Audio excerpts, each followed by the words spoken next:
దేవుడును ప్రభువును రక్షకుడునైనా మరి యేసుక్రీస్తు వారికి నా హృదయపూర్వకమైన మరి వందనాలు తెలియజేస్తున్నాను. అలాగే మరి ఇక్కడ చేరి ఉన్న ప్రతి ఒక్కరికి కూడా మరి ప్రభు పేరిట నా వందనాలు తెలియజేస్తున్నాను. దేవుని స్తోత్రం. హల్లెలూయా, హల్లెలూయా. ప్రియులారా, కొద్ది నిమిషాలు కృపా వార్త వర్తమానములు విని మరి దేవుని నామాన్ని మనం ఎంతో మరి మహిమపరచుదాం. మరి దేవుడు ఇచ్చినటువంటి విలువైన అమూల్యమైన మరి సమయాన్ని బట్టి కొద్ది నిమిషాలు వాక్య ధ్యానంలోకి వెళ్దాం. పిల్లరా, మరి నేటి దినమున మీతో క్లుప్తంగా మాట్లాడాలనుకున్న ఒక అంశం ఏమిటంటే,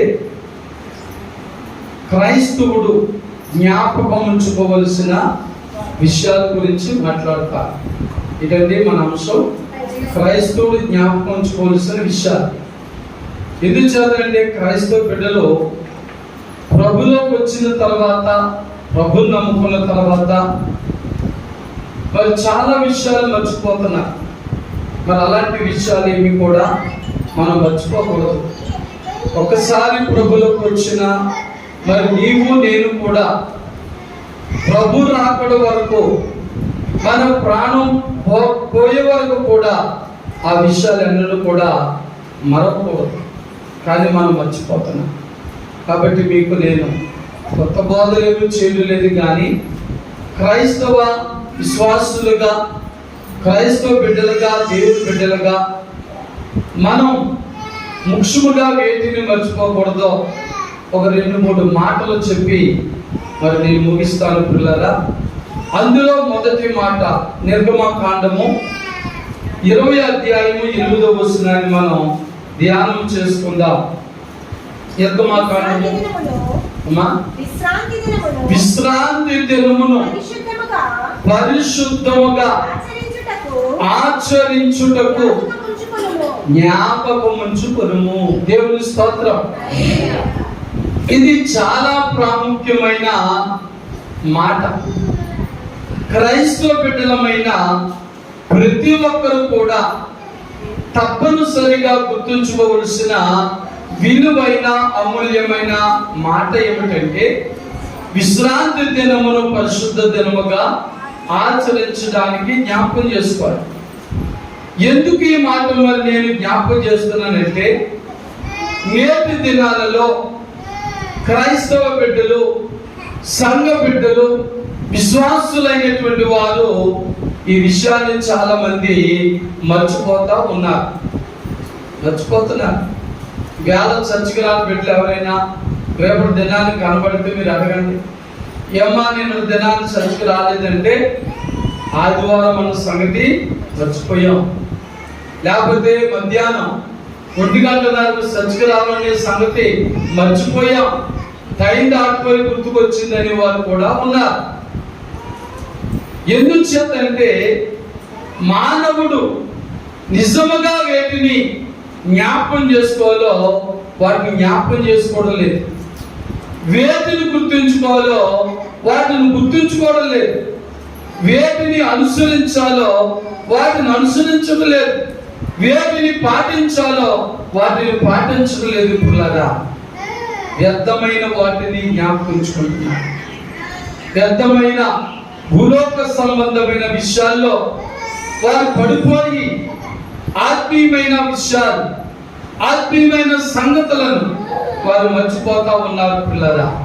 కానీ బైబిల్ చెప్తున్న గొప్ప మాట, ఇశ్రాయేలు ప్రజలు ఆశీర్వాదకరముగా ఉండాలని, ఇశ్రాయేలు ప్రజలు దీవెనకరముగా ఉండాలని మరి భక్తుడైనటువంటి మోషే గారు రెండవసారి ఇశ్రాయేలు ప్రజలకు బోధించిన లేక ప్రకటించిన గొప్ప మాట ఏంటంటే, విశ్రాంతి దినమును పరిశుద్ధ దినముగా ఆచరించవాలని జ్ఞాపకం చేసుకోమంటున్నారు. నిజమే, నేటి దినములలో క్రైస్తవ బిడ్డలమైన నీవైనా నేనైనా ఇది ఎన్నడూ మర్చిపోకూడని మాట. ఈ లోకంలో దేనినైనా మర్చిపోవాలను వచ్చాము, కానీ ఆదివారపు దినాన్ని మర్చిపోకూడదు. ఎందుచేతనంటే 82వ కీర్తనకారుడు 1వ వచనం అంటాడు, దేవుని సమాజములో దేవుడు నిలుచున్నాడు. దేవుని స్తోత్రం. దేవుని మందిరములో దేవుడు ఉన్నాడు కనుక మరి ఆయనతో మనం గడపాలి, ఆయనతో మనం ఆనందించాలి. మన బాధలు, మన కష్టాలు, మన శోధన వ్యాధులన్నీ కూడా తీర్చబడాలంటే పరిశుద్ధుడైన దేవునితో మనము కూడా పరిశుద్ధులుగా మార్చబడి ఆయన సన్నిధిలో గడిపితే గొప్ప ఆనందం. ఆ వారమంతా నీకు ఆనందమే, ఆ వారమంతా నీకు సంతోషమే. ఆ వారమంతా నువ్వు చేసే ప్రతి పనులలో కూడా, ప్రతి కార్యక్రమాల్లో కూడా మరి నీకెంతో ఆశీర్వాదం, నీకెంతో గొప్ప దీవెన, నీకెంతో గొప్ప ఆనందకరముగా ఉంటారు.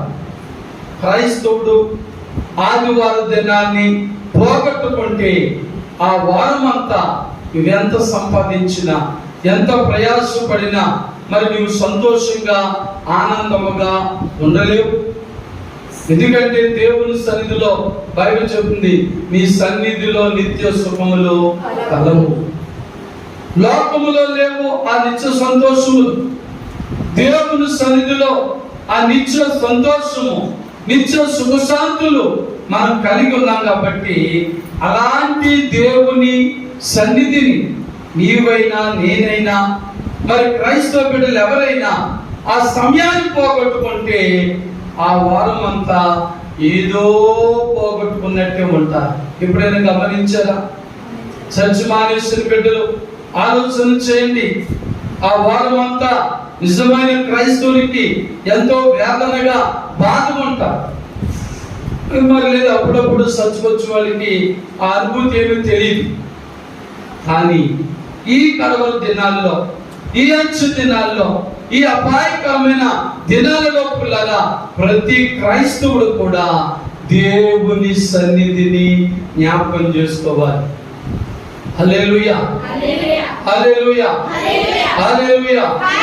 ఎందుచేతనంటే సోమవారం మొదలుకొని శనివారం వరకు మానవుడు ఎన్నో కష్టాలు పడుతున్నాడు.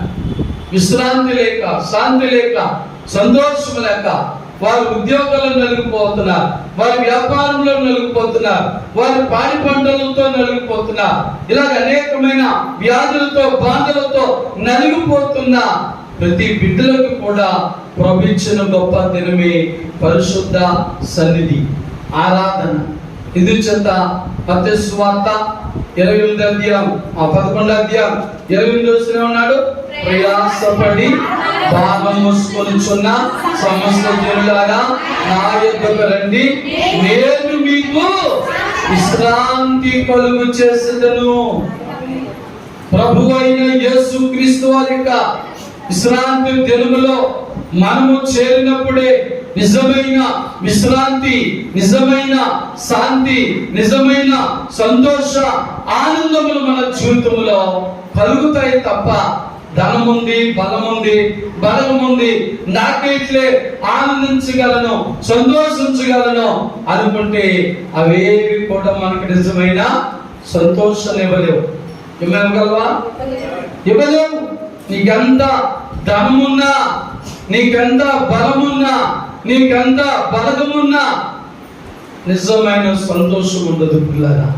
కానీ క్రీస్తు సన్నిధికి వారం వచ్చి, ప్రతి ఆదివారం వచ్చి ఆయన ఆజ్ఞ ప్రకారముగా, ఆయన మాట ప్రకారముగా మరి నీవు ఎప్పుడైతే ఆయన సన్నిధానములో ప్రవేశించి నీవు చేరి ప్రార్థించుతావో నీకు ఎనలేని సంతోషం.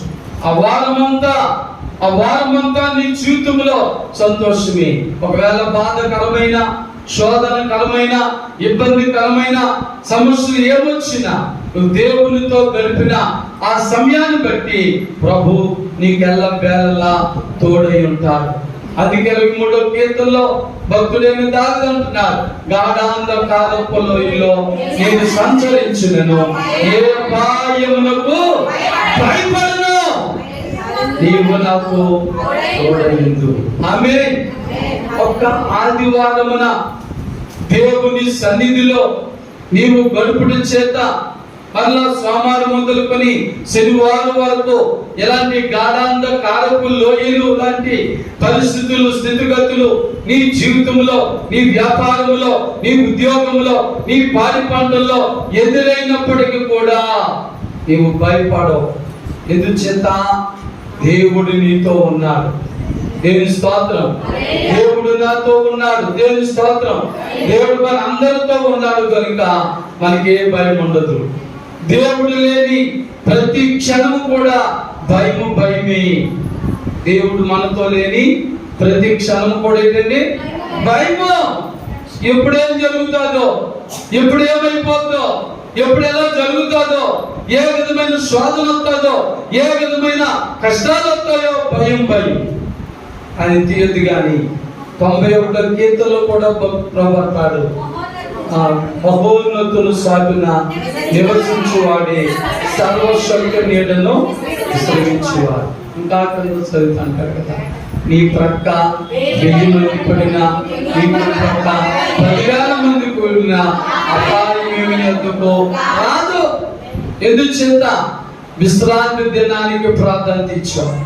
ఆదివారపు దినానికి దేవునితో గడపడానికి, దేవునితో ఉండడానికి, దేవుని సన్నిధిలో గడపడానికి నీ ఒక మంచి అవకాశం ఇచ్చావు, మంచి సమయం ఇచ్చావు. కాబట్టి ఆయనతో గడిపిన నీకు ఆ వారం అంతా ఆయన నీతోనే ఉంటాడు. హల్లెలూయా. యేసయ్య నీతో ఉన్నప్పుడు ఏ భయం మనకు అక్కర్లేదు. యేసయ్య నీతో నాతో లేనప్పుడే నీకైనా నాకైనా భయం. ఏమవుతామో, ఎలా జరుగుతుందో, నా జీవితం ఎలాగో, నా బ్రతుకుదేలు ఎలాగో, నా ఉద్యోగం, నా వ్యాపారం, నా పాడి పంటలు, లేక నా ప్రయాణాలు ఏది ఎలాగో ఏంటని భయం.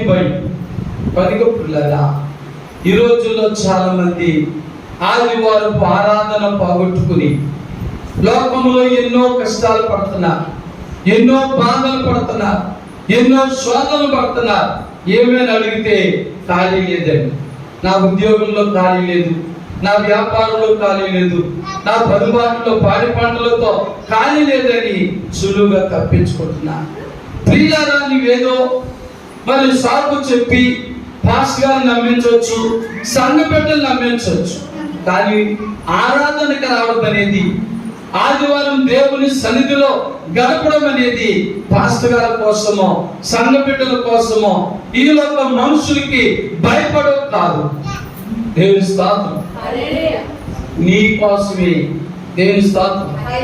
నీ కుటుంబ క్షేమాభివృద్ధి కోసమే నువ్వు దేవుని దగ్గరికి రావాలి. అందుకు ఎవరో నీకు ఆదివారం మనం జ్ఞాపకం చేయక్కర్లేదు. అందుకు నీకు ఎవరో చెప్పవలసిన అవసరం లేదు. రేపు ఆదివారం అని చర్చికి వెళ్దామని చెప్పవలసిన అవసరం ఎవరికి కూడా లేదు. హల్లెలూయా. మనమే జ్ఞాపకం చేసుకోవాలి.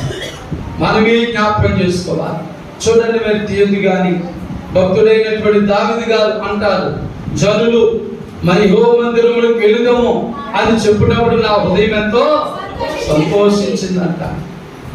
ఎందుకు వారు అంటున్నారు? జ్ఞాపకం ఉంచుకున్నారు. దేవుని సన్నిధికి వెళ్ళాలి, దేవుని ఆరాధించాలి. దేవుని ఆరాధిస్తే నాకు ఆశీర్వాదములు వస్తాయి, నాకు దీవులు వస్తాయని మన దృఢ నమ్మకం వారిలో కలిగింది. మర్చిపోకుండా వారు దేవుని జ్ఞాపకం చేసుకుంటున్నారు. హల్లెలూయా.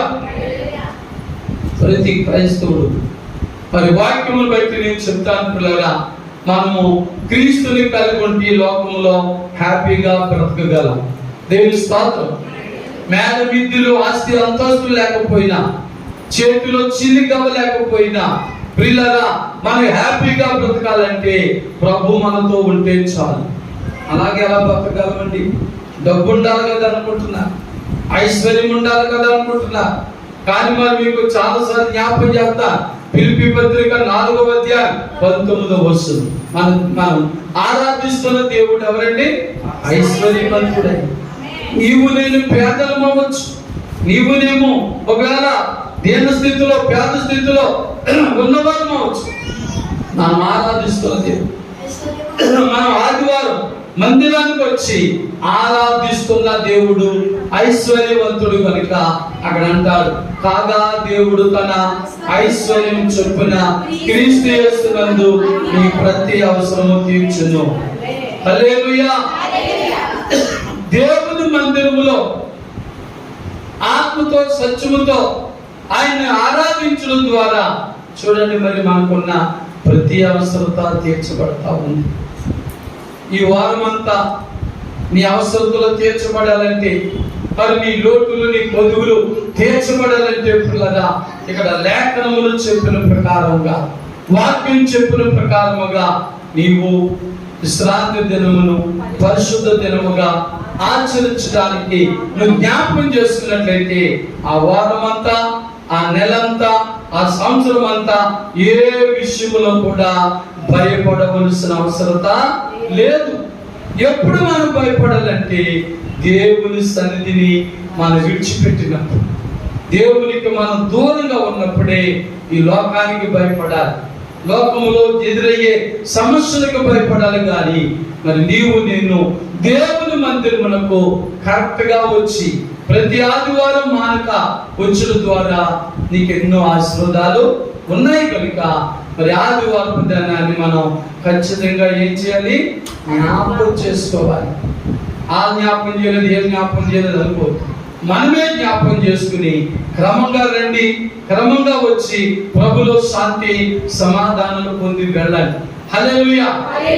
అది మొదటి మాటగా మనం జ్ఞాపకం చేసుకుందాం. ఇక రెండవ మాట ఏంటంటే, దేవుడు చేసిన ఆశ్చర్య కార్యములను జ్ఞాపకం చేసుకోవాలి. అనుక్షణం కూడా దేవుడు చేసిన ఆశ్చర్య కార్యాలు జ్ఞాపకం చేసుకో. చూడండి, మొదటి దినవృత్తాంతాలు గ్రంథములో నుంచి 16వ అధ్యాయము 13వ వచనం చదువుదాం. మొదటి దినవృత్తాంతాలు 16-13. ఆయన చేసిన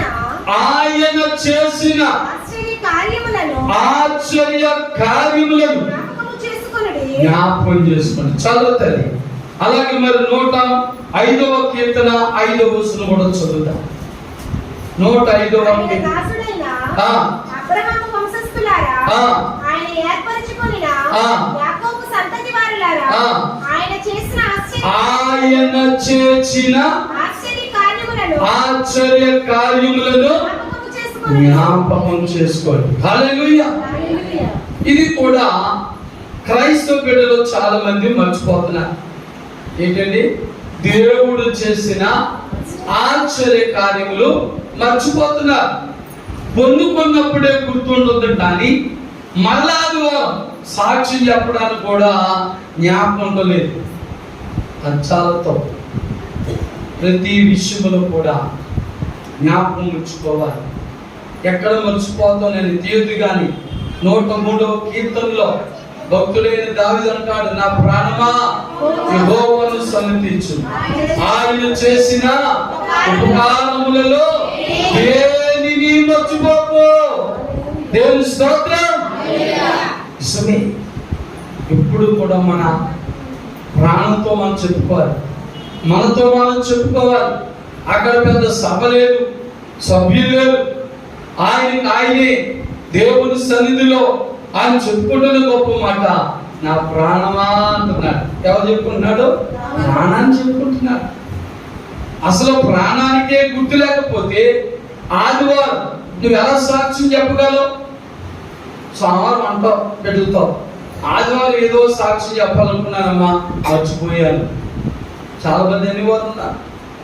మేము కూడా మన సేవకు వెళ్తున్నప్పుడు సంఘాల్లో అంటుంటారు, ఆదివారం ఏదో సాక్షి చెప్పాలనుకున్నాను పాస్టర్ గారు, మర్చిపోయిందండి. ఏమైపోయాడు? మర్చిపోయాడు. తీయదు. గారి మరొక చోట భక్తుడు అంటారు, దేవుని కార్యములు దాచకుండా చెప్పవలేదు. దేవుని స్తోత్రం. దేవుడు చేసిన కార్యాలు దాచుకోకూడదు. దాచుకుంటే మనకు తెలుసు. ఒక యజమానుడు దేశాంతరం వెళ్ళినప్పుడు 3 దాసులు, ఒక ఆయనకి 5, ఒక ఆయనకి 2, ఒక ఆయనకి 1 ఇచ్చేళ్ళని మనకు తెలుసు. మనం ఆ ఇద్దరు సంగతి లేదు. మూడు ఆయన ఏం చేశాడు చెప్పండి? తన యజమానుడు ఇచ్చిన ఆశీర్వాదాన్ని దాచిపెట్టాడు. మళ్ళా దేశాంతరం తిరిగి వచ్చిన యజమానుడు తన దాసుని పిలిచి అడిగితే మొదటైనా రెండైనా ఇవి ఇచ్చిన దానికంటే నేను రెట్టింపు సంపాదించానని చెప్పారు. మూడైనా అన్నాడు, అయ్యా నువ్వు ఇచ్చింది పట్టుకెళ్ళి నేను భూమిలో దాచాను, అవి అన్నిగా ఉన్నాయి, దాచిపెట్టింది ఒకటిగానే ఉంది, అభివృద్ధి లేదు. దేని పెట్టలేదా? మనం అనుకుంటాం ఎప్పుడెప్పుడో దేవుడు మేలు చేశాడు, అప్పుడెప్పుడో ప్రభు నమ్ముకున్న కొత్తలో మేలు చేశాడు, మరలా నా జీవితంలో ఏ మేలు కలగలేదు, ఏ కార్యం జరగలేదు అనుకుంటాం. ఎందుకు జరుగుతాయి? ప్రభు నీకు చేసిన మేలు ఎక్కడ ఏం చేసావు? దాచిపెట్టేస్తావు. సంఘంలో చెప్పలేదు, అది ఒక కృతజ్ఞత కూడా పెట్టుకుని ఇంటి దగ్గర సాక్ష్యం చెప్పలేదు, సమాజంలో సాక్ష్యం చెప్పలేదు, నీ మనసులోనే దాచేసుకున్నావు. నీ మనసులో దాచుకున్నావు, అది ఒంటరిగానే మిగిలిపోయింది. అదే నువ్వు దేవుడు చేసిన మేలు దాచకుండా నువ్వు మందిరానికి వచ్చి సాక్ష్యం చెప్పు, నువ్వు నీటి దగ్గర ప్రార్థన కోట వ్యక్తి ఎలుగెత్తి సాక్ష్యం చెప్పు, దేవుడు మేలు వెంబడి మేలు చేస్తాడు. హల్లెలూయా, హల్లెలూయా. మరి చాలా మంది క్రైస్తవులు ఈ దినమున మేలు మీద మేలు పొందలేకపోవడానికి ఇదొక కారణం. దేవుడు చేసిన ఆశ్చర్య కార్యాలు మర్చిపోతున్నారు. ఏం చెప్తున్నారండి? మర్చిపోతున్నారు. ఎందుకంటే జ్ఞాపకం లేదంటున్నారు. కనుక దేవుని బిడ్డలారా, రెండో మాటగా మీకు జ్ఞాపకం చేస్తున్నాను, ఆయన చేసిన కార్యములను జ్ఞాపకం చేసుకోవాలి. నువ్వు పడుకుంటే మంచి నిద్రలో కూడా లేపి అమ్మా దేవుడు చేసి మీరు చెప్పామంటే టకటగా చెప్పేటువంటి అంత జ్ఞాపకంలోకి ఉండాలి. పాస్టర్ గారు అలాగండి, అమ్మ అలాగండి, మరి నిద్ర అవస్థలో ఉన్నానండి, పొద్దున అయితే కొంచెం ఆలోచన చెప్తానండి అన్నట్టుగా ఉండకూడదు. అలాగుంటే నువ్వు మర్చిపోతావు అన్నమాట. అందుచేత నువ్వు క్షణం దినదినము కూడా ప్రభు చేసిన కార్యాలు ఎవరితో చెప్పుకోవాలి? నీ హృదయంతో చెప్పుకోవాలి, నీ ప్రాణంతో చెప్పుకోవాలి, నీ మనసుతో చెప్పుకోవాలి. మరి నీలో జ్ఞాపకం చేసుకుంటూ ఉండాలి, దాన్ని మర్చిపోకుండా ఎప్పుడు జ్ఞాపకం చేసుకోవాలి. దేవుని స్తోత్రం, హల్లెలూయా. మరి ఎంతమంది అలాగా జ్ఞాపకం ఉంచుకుంటున్నారు? సాక్షి చెప్పేసాను, ఇక బాధ్యత తీరిపోయి ఏదో పొలమో పానికేసుకున్నాను, సాక్ష్యానికి పానికి చెల్లి అయిపోయింది అనుకోకూడదు. నువ్వు సాక్షి చెప్పేసుకున్నా, నీ ఇంటి దగ్గర సభ పెట్టుకుని కూటం పెట్టుకుని సాక్షి చెప్పుకున్నా, మరి నీ మనసులో ఎప్పుడు అలాగా గుర్తుగానే ఉండిపోవాలి, అది జ్ఞాపకంగానే ఉండిపోవాలి. అందుకే ఇక్కడ భక్తుడు మరి దినవృత్తాంతాల గ్రంథంలో, కీర్తన గ్రంథంలో కూడా ఏమన్నాడు? ఆయన చేసిన కార్యములను జ్ఞాపకం చేసుకోండి. జ్ఞాపకం చేసుకోవాలి పిల్లరా. నిత్యము కూడా మనం ఆయన చేసిన ఏ మేలు మర్చిపోకూడదు. ఇది కూడా చాలా ప్రాముఖ్యమైనది మన క్రైస్తవ జీవితానికి. మరి ఆఖరిగా మూడో మాట కూడా చెప్పి నేను ముగిస్తాను. మరి ప్రకటన గ్రంథం ఉంటుంది మనకి, ప్రకటన గ్రంథం తీద్దాం, 2వ అధ్యాయం 5వ వచనం చదువుదాం. 2వ అధ్యాయం 5. నీవు ఏ స్థితిలో నుండి పడిపోతివో అది జ్ఞాపకము చేసుకొని మారు మనసు పొంది ఆ మొదటి క్రియలను చేయము. దేవుని స్తోత్రం. చూడండి, మానవ మాత్రులు కనుక నీవైనా నేనైనా ఎంత గొప్ప భక్తులు మనం చెప్పుకున్నా ప్రతి మానవుడు ఆత్మీయ జీవితంలో పడిపోతుంటారు. అందుకు ఉదాహరణ, దినమునకు 7 మార్లు ప్రార్థన చేసే మహా గొప్ప ప్రార్థన పరుడైన దావీదు గారి ఒకనొక రోజున పడిపోయాడు, శోధనలో పడిపోయాడు. అలాగని నీలాగా నాలాగా పడిపోయిన స్థితిలోనే ఉండిపోలేదు. మరలా కీర్తన గ్రంథంలో ఆయన ఒప్పుకున్నాడు పడిపోయిన స్థితిని. దేవా, నేను పాపంలోనే పుట్టాను, పాపంలోనే పెరిగాను, పాపంలో నా తల్లి నన్ను గర్భమును ధరించింది కనుక నన్ను మరలా హిస్సోపుతో కడిగి హిమమంతా తెల్లగా మార్చు ప్రభు అని మరలా పడిన స్థితిలో నుంచే మార్పు చెంది ప్రార్థన చేసుకుంటున్నారు. దేవుని స్తోత్రం. నిజమే. నీవైనా నేనైనా చూపులోనైనా మాటలోనైనా నడకలోనైనా ఆలోచనలోనైనా తలంపులోనైనా తిరుగులోనైనా త్రాగుతులోనైనా ఏ విషయంలోనైనా సాతాను మనం పడగొడతా ఉంటాడు. సాతాను పనేటి బైబిల్ చెప్తా ఉంది, గర్జించే సింహములే ఎవరిని మృంగుదునని తిరుగులాడుచున్నాడు. ఆ తిరుగులాడుతున్న సమయంలో మరి నీవైనా దొరకవచ్చు, నేనైనా దొరకవచ్చు. అప్పుడు వాడు మనం ఏం చేస్తాడంటే సులువుగా పాపంలో పడగొట్టేస్తాడు, సులువుగా చిక్కుల్లో పెట్టేస్తాడు, పాపంలో పడగొట్టేస్తాడు. చూసారా, అలాంటి పరిస్థితుల్లో మనం ఇంక ఇదే బాగుందిలే, ఇంకెలాగా పడిపోయాను, ఆత్మీయ జీవితంలో పడిపోయాను, భక్తి జీవితంలో పడిపోయాను, ప్రార్థన జీవితంలో పడిపోయాను, సత్యగలంలో పడిపోయాను అని అలాగే ఉండిపోకూడదు. అలాగే ఉండిపోతే శోధనలు ఎక్కువైపోతాయి, బాధలు ఎక్కువైపోతాయి. సాతాను గారు తనకి ఇష్టమైన రీతిలో నిన్ను వాడేసుకుంటాడు. అని భక్తుడైన దావీదు ఎలాగైతే మరలా మార్పు చెందాడో, ఏ స్థితిలో పడ్డాడో ఆ స్థితిలోని మరి ఎందుకు పడ్డాడు, ఎలా పడ్డాడో జ్ఞాపకం చేసుకుని మార్పు చెందాడు. దేవుని స్తోత్రం. మారు మనసు పొందాడు. మరలా మారు మనసు పొంది ప్రభు దగ్గర మరి క్షమాపణ వేడుకొని మరలా మొదటి క్రియలు చేస్తున్నాడు. మొదటి మరలా ఎలాగైతే భక్తి జీవితంలో ఉన్నాడో, ప్రార్థన జీవితంలో ఉన్నాడో, ఆత్మీయ జీవితంలో ఉన్నాడో, దినమునకు 7 మార్లు ప్రార్థనలు చేస్తున్నాడో అలాగే తన జీవితాన్ని కొనసాగిస్తూ ఉన్నాడు. ఒకవేళ ప్రియమైన సోదరి సోదరుడా, సహోదరు సహోదరులారా, మీరు కూడా మరి అలాగే ఒకవేళ ఏ స్థితిలోనైనా మరి ప్రార్థన స్థితిలో పడిపోతే, భక్తి జీవితంలో పడిపోతే, సత్యం రాలేకపోవడంలో పడిపోయి ఉంటే మళ్ళా ఎందుకు పడిపోయి జ్ఞాపకం చేసుకో. ఎందుచేత నీ ప్రార్థన జీవితం పోయిందో, ఆత్మీయ జీవితం పోయిందో, సత్యం రాలేకపోతున్నావో జ్ఞాపకం చేసుకుని మరలా నీ మొదటి క్రియలు, నీ భక్తిని, నీ విశ్వాసాన్ని నువ్వు ప్రారంభించగలిగితే మరలా దేవుడు నిన్ను నడిపిస్తాడు. మరలా నిన్ను ఆయన శారీరకంగా దీవిస్తాడు. ఆత్మీయంగా నువ్వు వర్ధిల్ల కొద్ది శారీరకంగా కూడా ఆయన నిన్ను వర్ధిల్ల చేస్తానే ఉంటాడు. కనుక దేవుని బిడ్డలారా, మరి ఈ దినమున ఈ 3 మాటలు చాలా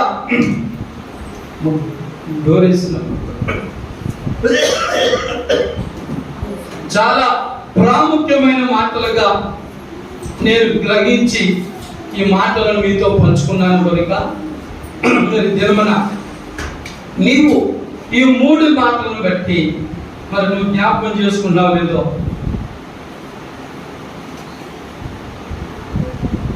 దేవుని సన్నిధిలో మనం జ్ఞాపకం చేసుకోవాల్సినటువంటి ఆ 3 మాటలు కూడా మన ఆత్మీయ జీవితానికి సంబంధించినవి, మన భక్తి జీవితానికి సంబంధించినవి. కాబట్టి మొదటి మాట చెప్తారా మనం జ్ఞాపకించుకోవాల్సినవి?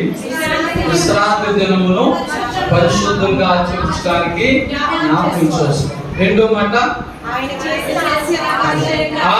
చేసిన ఆశ్చర్య కార్యములన్నింటినీ జ్ఞాపకం చేస్తారు. మూడో మాట, మనం ఒకవేళ ఏ స్థితిలో పడిపోయి భక్తి దూరం అయిపోయామో, ఏ స్థితిలో పడిపోతే మా స్థితిని జ్ఞాపకం చేసుకుని మరలా మారు మనసు పొంది ఆ మొదటి క్రియలు చేయాలని లేఖనంలో చెప్పుచున్నాము. కనుక ఒక్కసారి మనము మోకరించి ప్రభు సన్నిధిలో ఒక చిన్న ప్రార్థన చేసుకుందాం.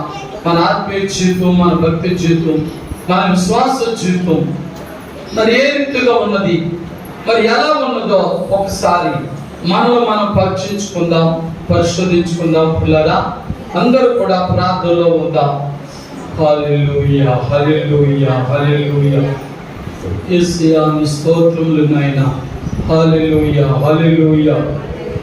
ప్రియులారా, మరి నీవు ఏ స్థితిలో పడ్డావో జ్ఞాపకం చేసుకో. మరి నువ్వు విశ్రాంతి దినాన్ని మర్చిపోతున్నావా, జ్ఞాపకం చేసుకుంటున్నావా? అలాగే రెండోది, ఆయన చేసిన ఆశ్చర్య కార్యాలు మర్చిపోతున్నావా, జ్ఞాపకం ఉంచుకుంటున్నావా? అలాగే మరి నీవు ఆత్మీయ జీవితంలో పడిపోయి ఉంటే ఎందుకు పడిపోయావు, ఏ స్థితిలో పడిపోయావు జ్ఞాపకం చేసుకుంటున్నావా లేదా? కనుక ప్రార్థన చేసుకుందాం. ప్రేమమయుడా యేసయ్యా, ఈ కరువు దినాల్లో క్రైస్తవ బిడ్డలమైన నాకు మాకు కావలసిన మరి విలువైన అమూల్యమైన మరి 3 మాటలు మేము జ్ఞాపకం చేసుకున్నాం. మేము నిత్యము మా క్రైస్తవ జీవితంలో జ్ఞాపకం ఉంచుకోవలసిన 3 మాటలు మాకు బయలుపరిచిన దేవాన్ని స్తోత్ర. విన్న మా బిడ్డలందరినీ, అలాగే కృపావార్త వర్తమానం ద్వారా ఇదిగోనైనా మరి grace ministries India YouTube channel ద్వారా వింటున్న అనేక బిడ్డలకు ఆశీర్వాదకరముగా దీవెనకరముగా చేసి ప్రతి బిడ్డను కూడా మరి మార్చమని మా ప్రభువు ప్రియరక్షకుడైన యేసుక్రీస్తు పరిశుద్ధ నామములో ప్రార్థించి వేడుకొనుచున్నాం తండ్రి, ఆమేన్. దేవుని స్తోత్రం, హల్లెలూయా. పిల్లరా, ఇంతవరకు కృపావార్త వర్తమానములు శ్రద్ధగా విన్న మీ అందరికీ ప్రభు పేరిట వందనాలు తెలియజేస్తున్నాను. God bless you, God bless you. Amen.